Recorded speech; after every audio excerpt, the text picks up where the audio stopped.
আপনার জীবনের স্বপ্ন যদি এইটাই হয় যে দিনের শেষে যেই আমেরিকা গণহত্যার উপরে প্রতিষ্ঠিত হয়েছে, গণহত্যার উপরে বিল্ড হয়েছে, গণহত্যা করা যার জন্য তার বেঁচে থাকার রীতি নীতি পলিসি এমন ২০-২৫টা বছর আমেরিকার ইতিহাসে পাওয়া কঠিন, যেই সময় তার গণহত্যা করার সুযোগ ছিল কিন্তু সে করে না, এমন করে সে বেনিফিট নেওয়ার চেষ্টা করে নাই।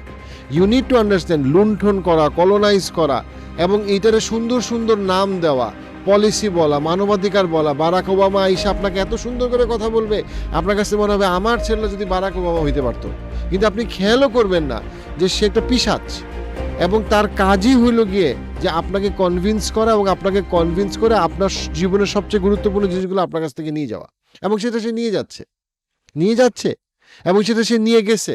সেই আপনি যদি আমেরিকার যারা ইতিহাসের যারা true people of the land, টেক্সাসের true people of the land এবং তাদের কলোনিগুলোকে কি করা হয়েছে সেইখান থেকে শুরু করে গাজার ইতিহাস, প্যালেস্টাইনের সেইখান থেকে শুরু করে আপনি যদি বর্তমান ভেনেজুয়েলাকে দেখেন, একই কথা, একই কাহিনী। তারা বদলায় নাই, কিন্তু মানুষ বদলাই গেছে। তো এই যে মুসলমানদের যে চিন্তা যে হ্যাঁ আমি আমার জীবনের 1/3 টাকা আমেরিকাতে গিয়ে আমি প্রতি মাসে দিয়ে দিব ভ্যাট ট্যাক্সের নামে, এই যে একটা মুসলমান ইঞ্জিনিয়ার অথবা ডাক্তার তার জীবনের 1/3 টাকা ভ্যাট ট্যাক্স হিসেবে দিয়েই যাচ্ছে এবং ফুয়েল করতেছে।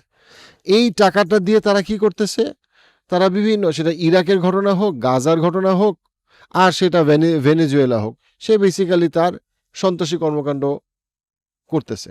এবং এখানে ড্রাগসের কোনো ইস্যুই নাই। ড্রাগসের যে গল্পটা বলা হইতেছে সেই গল্পটা খুবই হাস্যকর। এবং তারপরে আবার বলা হচ্ছে যে ওই কি যেন ওয়েপেন অফ ম্যাস ডিস্ট্রাকশন। কিসের ওয়েপেন অফ ম্যাস ডিস্ট্রাকশন? এটা তো ইরাকের ক্ষেত্রে বলা হয়েছে, এটা তো সিরিয়ার ক্ষেত্রে বলা হয়েছে, এটা বহু দেশের ক্ষেত্রে বলা হয়েছে। আলটিমেটলি কিছুই পাওয়া যায় নাই। আসল কথা হচ্ছে তেল। We're in the oil business. We're going to sell it to them. We're not going to say we're not going to give it to them. In other words, we'll be selling oil to other countries, many of whom are using it now, but I would say many more will come. আসল কথাটা হইল যে Venezuela হচ্ছে আমেরিকার বর্ডারে এমন একটা দেশ, যেই দেশটাতে একদিকে রাশিয়া এখানে আর্মস বিক্রি করে, সেখানে রাশিয়া বেনিফিট হয়, আবার আরেক দিকে চায়না এখান থেকে সস্তায় তেল কিনে। সো চায়না একটা কন্টিনিউয়াসলি কি হয়ে গেছে, আমেরিকা যারই স্যাংশন করে তারই চায়না ব্যাকডোর দিয়া তার কাছ থেকে বেসিক্যালি পারচেস করে কম দামে। সো চায়নার সুবিধা হচ্ছে সে ডিসকাউন্টে পাচ্ছে, আর ভেনেজুয়েলার সুবিধা হচ্ছে সে একটা স্যাংশন থেকে কিছু ব্যবসা সে চালা যেতে পারতেছে। সো এই যে আমেরিকার মডেলটা, এই আমেরিকার মডেলটা হচ্ছে গিয়ে তার যে জায়গা, তার এলাকাতে, তার যে পৃথিবীর যে অংশ। সো আমেরিকা নিজেই নিজেকে একটা রিজনাল সুপার পাওয়ার হিসেবে সে তৈরি করতেছে, রিজনাল পাওয়ার হিসেবে সে তৈরি করতেছে। কিভাবে সে রিজনাল পাওয়ার হিসেবে তৈরি করতেছে? আমেরিকা যখন এই কাজটা করলো সরাসরিভাবে, ডেফিনেটলি আমেরিকা অনেক ইকোনমিক প্রেশারে ছিল, বিকজ তাদের যে পরিমাণ আপনার $30 ট্রিলিয়ন ডেট অলরেডি প্রায় $40 ট্রিলিয়ন চলে গেছে। সো এটা এখন তার বেসিক্যালি যখন মানে ইকোনমি চলতেছে না, তখন তাকে ডেসপারেট মুভ নিতেই হবে, এবং ভেনেজুয়েলা ওয়াজ আমেরিকার একটা ডেসপারেট মুভ। এই ডেসপারেট মুভে আমেরিকা যে জিনিসটা করলো সেটা হচ্ছে গিয়ে আমেরিকা না চাইতেও নিজেকে একটা রিজনাল পাওয়ার তৈরি করে ফেললো। এবং মান্য ডক্টরিনের বাস্তবতা হচ্ছে গিয়ে এইটা, সেটা হচ্ছে যে আমেরিকা যখন ল্যাটিন আমেরিকাতে এইভাবে আক্রমণটা করলো, তার আগের 3 মাস খুব ইম্পর্টেন্ট, আপনাকে খেয়াল করতে হবে। ডোনাল্ড ট্রাম্প রাশিয়াকে প্রশংসা করতেছে, পুতিনকে প্রশংসা করতেছে। যেই রাশিয়া ইউক্রেনের 15 লক্ষের বেশি মানুষকে হত্যা করছে যুদ্ধে, ওই রাশিয়াকে সে, পুতিনকে সে প্রশংসা করতেছে। সে বলতেছে জেলেনস্কির সামনে, সে বলতেছে আমেরিকাতে যে রাশিয়া ইউক্রেনকে বেসিক্যালি সাইজে রাখতে পারবে, রাশিয়া অ্যাকচুয়ালি ইউক্রেনের ভালো চায়। অর্থাৎ আমেরিকা যখন ভেনেজুয়েলা দখল করলো এইভাবে এবং তার কর্পোরেশনগুলোকে লেলায়ে দিল সমস্ত তেল নিয়ে যাওয়ার জন্য, এবং অ্যাপ্রক্সিমেটলি এখানে নিয়ে ডিবেট আছে প্রায় $10 থেকে $20 ট্রিলিয়ন অয়েল বেসিক্যালি ভেনেজুয়েলাতে আছে। ওকে, তাতে কি হইল? রাশিয়ার জন্য ইউক্রেনে যা ইচ্ছা তা করা জায়েজ হয়ে গেল, এবং চায়নার জন্য তাইওয়ানে যা ইচ্ছা করা জায়েজ হয়ে গেল। প্র্যাকটিক্যালি তো তাই হইল, এবং এটাই কিন্তু হবে। হ্যাঁ, কোনোটা আগে হবে, কোনোটা পরে হবে, কোনোটা এই বছর হবে, কোনোটা 3 বছর পরে হবে। বাট আমেরিকা অ্যাকচুয়ালি তার ডমিনেন্সকে সে শ্রিঙ্ক করলো, কারণ সে এখন আর গ্লোবাল ডমিনেন্সে যাইতেই পারবে না। কারণ সে যদি তার পাশের দেশ একবার বলতেছে সে এই কাজটা যেটা সে ভেনেজুয়েলাতে করলো সেটা তো সে কলম্বিয়াতেও করতে পারে। সে যদি তার বাউন্ডারির দেশগুলোকে এই কাজটা করতে পারে, তাহলে সে এই লাইসেন্সটা দিয়ে দিল পুতিনকে যে তুমি সেম কাজটা তুমি আসলে ইউক্রেনে করতে পারো, অথবা পোল্যান্ডে করতে পারো, অথবা ইস্তোনিয়াতে করতে পারো। আবার সে চায়নাকে এই মেসেজটা দিয়ে দিল যে তুমি চাইলে এটা তাইওয়ানে করতে পারো। So there is a greater agreement যে তুমি তুমি যদি বিশাল দেশ হও, তুমি তার আশেপাশের ছোট দেশটাকে তুমি এই কাজটা করতে পারো। এখানে কোনো মানবাধিকার বলে কিছু নাই। এখানে হ্যাঁ, এখন চায়না এবং রাশিয়া গিয়ে ইউএনএ বড় বড় কথা বলবে, বাট ওই বড় বড় কথা বললে কি হবে? But there is a greater agreement, যেটা কি বলবো, পর্দার আড়ালে হয়েছে অ্যামাং দ্য সুপার পাওয়ার্স, যে আমরা আমাদের আশেপাশের দেশগুলোকে নিয়ে আমরা ওই জায়গাটাতে আমাদের জায়গায় আমরা ডমিনেট করব, এবং সেইখানে নিয়ে আমরা একজন আরেকজনকে ইন্টারফেয়ার করব না। দ্যাট ইজ ওয়াই ভেনেজুয়েলায় কোনো সাপোর্ট রাশিয়া থেকে আসবে না, ভেনেজুয়েলায় কোনো সাপোর্ট চায়না থেকে আসবে না, বরং ইটস আ ট্রেড অফ, যে তুমি এইটা নিবা, আমি এইটা নিব। তুমি এইটা মানে দাবার বোর্ডে থাকে না যে আমি তোমার সৈন্য খাইলাম, তুমি আমার সৈন্য খাইলা, ব্যাপারটা এরকম। আমি তোমার ঘোড়া খাইলাম, তুমি আমার হাতি খাইলা, এক্স্যাক্টলি ব্যাপারটা হচ্ছে গিয়ে এরকম। বাট যে জিনিসটা খুবই সিগনিফিকেন্ট সেটা হচ্ছে যে পৃথিবী আবার ওই জঙ্গলের নীতিতে চলে গেছে। এখানে মানবাধিকার, আন্তর্জাতিক আইন, ইউনাইটেড নেশনস, এগুলো জাস্ট ফর শো, এগুলো থাকবে, এগুলো শোপিস। এখানে এইসব সিওপিতে হবে, ইউনাইটেড নেশনস থেকে মানুষজন বড় বড় কথা বলবে, কিন্তু দিনের শেষে when chips are down, যখন ইকোনমি ভালো করতেছে না, তখন যার যেটা দরকার সে সেটা করবে। সবাই জানে এটা তেলের জন্য করতেছে, কিন্তু গল্প বলবে একটা যে না আসলে ড্রাগের জন্য। কিন্তু আমেরিকাতে তো সবচেয়ে বড় ড্রাগের সাপ্লাই হচ্ছে গিয়ে কোন দেশ? কলম্বিয়া। তাহলে তো তোমার কলম্বিয়াতে অ্যাটাক করো, তুমি তো কলম্বিয়াতে তুমি করো নাই। তুমি কি করছো? তুমি ভেনেজুয়েলাকে অনেক বছর ধরে তুমি তাকে ইকোনমিক স্যাংশন দিছো। ইকোনমিক স্যাংশনের কারণে ওই দেশটা কি হয়েছে? ওই দেশটার কারেন্সি ফল করছে, এবং ওই দেশটাতে তুমি কন্টিনিউয়াস স্যাংশন দিয়ে এমন ব্যবস্থা করছো যেন তার ইকোনমি উঠে দাঁড়াতে না পারে। তখন এই দেশটা বাধ্য হয়ে চেষ্টা করছে ব্যাকডোরে কিছু তেল বিক্রি করে ঘর সংসার চালাইতে দেশের। সেটাকেও তুমি করতে দাও নাই। তখন অটোমেটিক্যালি কি হয়েছে? এই দেশটা একসময় যখন একদম দুর্বল হয়ে গেছে, ইন্টারনাল টেনশন বেশি, তখন তুমি ওইটার মধ্যে তুমি একটা দালাল তৈরি করছো। ওই দালালটা হচ্ছে মারিয়া। ওই মারিয়ারে তুমি আবার যখন দেখছো যে এরে আসলে উঠায় আনতে হবে, তখন তুমি একে হালকা প্রমোশন হিসেবে তুমি তাকে শান্তিতে নোবেল পুরস্কার দিছো।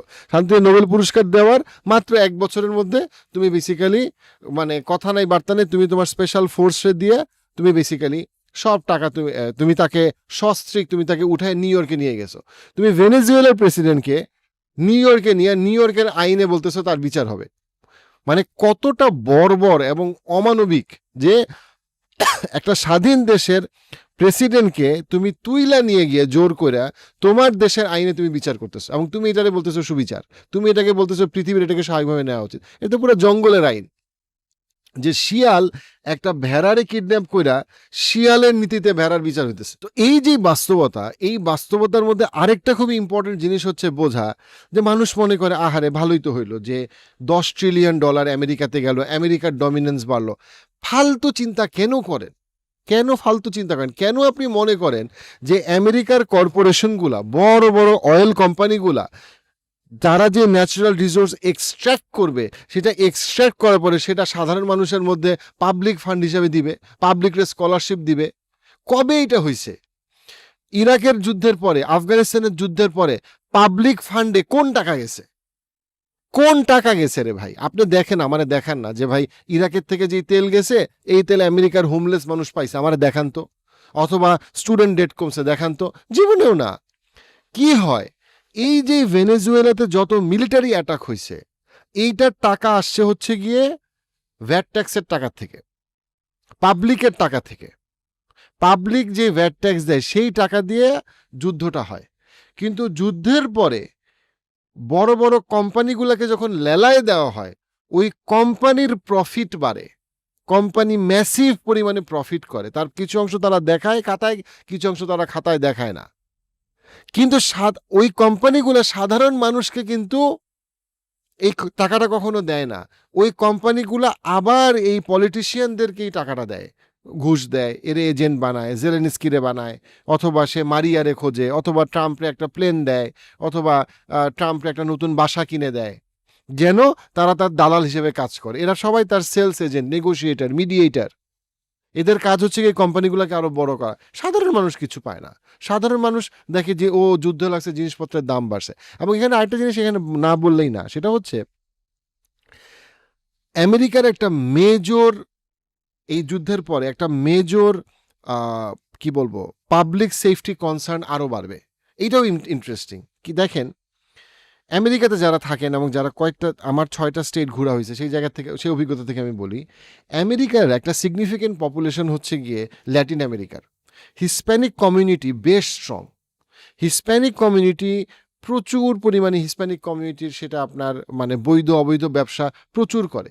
আমেরিকাতে হিসপ্যানিক কমিউনিটি অনেক বড় এবং দে আর ওয়েল কানেক্টেড, ল্যাটিন আমেরিকার সাথে ওয়েল কানেক্টেড, এবং তারা একটা বিশাল পপুলেশন কিন্তু আমেরিকায় থাকে। খেয়াল করেন কি হবে, তারা যখন এটা দেখবে যে ভেনেজুয়েলা এটা হইল, আপনার কি মনে হয় তারা বসে থাকবে? না, তারা অনেকেই কিন্তু বিভিন্নভাবে অ্যাগ্রেশন দেখাবে, এবং সেই অ্যাগ্রেশনগুলোকে যখন তারা দেখাবে তখন কি হবে, ডোমেস্টিক মানে আমেরিকার দেশের ভিতরে পাবলিক সিকিউরিটি প্রবলেম আরও বাড়বে।